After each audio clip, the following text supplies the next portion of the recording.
ఈరోజు రెసిపీ మిరియాల పొంగల్. దీన్నే వెన్న పొంగల్, కార పొంగల్ అని కూడా అంటారు.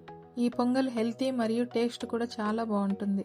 ఈ వీడియోలో చూపించినట్లుగా చేసి చూడండి, అందరూ కూడా చాలా ఇష్టంగా తింటారు. ఇప్పుడు మనం మిరియాల పొంగల్ ఎలా చేయాలో ప్రాసెస్ స్టార్ట్ చేద్దాం. ముందుగా స్టవ్ మీద కడాయి పెట్టుకొని 1 కప్పు పెసరపప్పు వేసుకోండి. ఈ పెసరపప్పుని మీడియం ఫ్లేమ్లోనే నెమ్మదిగా వేయించుకోండి.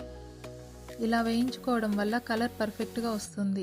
అలాగే పొంగల్ కూడా టేస్ట్ చాలా బాగుంటుంది. పెసరపప్పు ఇలా మంచి కలర్ వచ్చాక తీసి ఒక గిన్నెలోకి వేసుకోండి. అదే కడాయిలో 2 కప్పులు రేషన్ బియ్యం వేసుకోండి. రేషన్ బియ్యం అయితేనే పొంగల్ పర్ఫెక్ట్గా వస్తుంది. ఇప్పుడు రైస్ కూడా మీడియం ఫ్లేమ్లోనే వేయించుకోండి.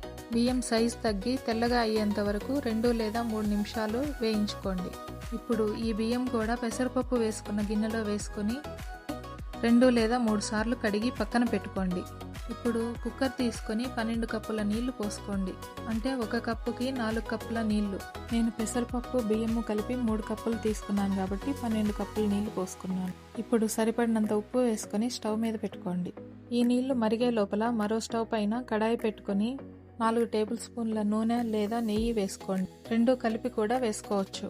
నూనె వేడైన తర్వాత 1 టీ స్పూన్ ఆవాలు, 1 టీ స్పూన్ జీలకర్ర, 1 టీ స్పూన్ మినపప్పు వేసుకొని ఇవి చిటుపట అన్న తర్వాత సన్నగా పొడవుగా తరిగిన 1 మీడియం సైజ్ ఉల్లిపాయ, 4 చీలిన పచ్చిమిర్చి, 2 రెమ్మల కరివేపాకు వేసుకొని ఉల్లిపాయలు కొద్దిగా వేగిన తర్వాత సన్నగా కట్ చేసుకున్న అల్లము, 2 పీసులుగా దంచుకున్న మిరియాలు వేసుకోండి. ఇప్పుడు ఉల్లిపాయలు కొద్దిగా ట్రాన్స్పరెంట్గా అయ్యేంత వరకు వేయించుకోండి. అల్లము, మిరియాలు ఇలా వేయడం వల్ల పొంగలికి వీటి ఫ్లేవర్ బాగా పడుతుంది. అలాగే పిల్లలు కూడా ఇలా ఉంటే చాలా ఇష్టంగా తింటారు. ఇప్పుడు ఇవి వేగిన తర్వాత కొద్దిగా పుదీనా వేసుకోండి. పుదీనా వేయడం వల్ల పొంగలికి మరింత ఫ్లేవర్ వస్తుంది. పుదీనా సాఫ్ట్గా అయిన తర్వాత సన్నగా తరిగిన కొత్తిమీర వేసుకొని కలుపుకొని స్టవ్ ఆఫ్ చేసుకోండి. ఇప్పుడు ఈ మరుగుతున్న నీళ్ళలో ముందుగా కడిగి నానబెట్టుకున్న పెసరపప్పు, బియ్యము వేసుకోండి. అలాగే మనం వేయించుకున్న తాలింపును కూడా వేసుకొని బాగా కలుపుకోండి. ఇప్పుడు కుక్కర్ మీద మూత పెట్టి 4 విజిల్స్ రానివ్వండి. 4 విజిల్స్ వచ్చిన తర్వాత 5 నిమిషాలు పక్కన పెట్టుకోండి. 5 నిమిషాల తర్వాత ఆవిరంతా కూడా ఇలా తీసేసి మూత ఓపెన్ చేసుకోండి. ఇప్పుడు చూడండి పొంగల్ ఎంత పర్ఫెక్ట్గా వచ్చిందో. ఇలా జ్యూసీగా ఉంటేనే బాగుంటుంది. నేను పోసిన నీళ్లు కరెక్ట్గా సరిపోయాయి.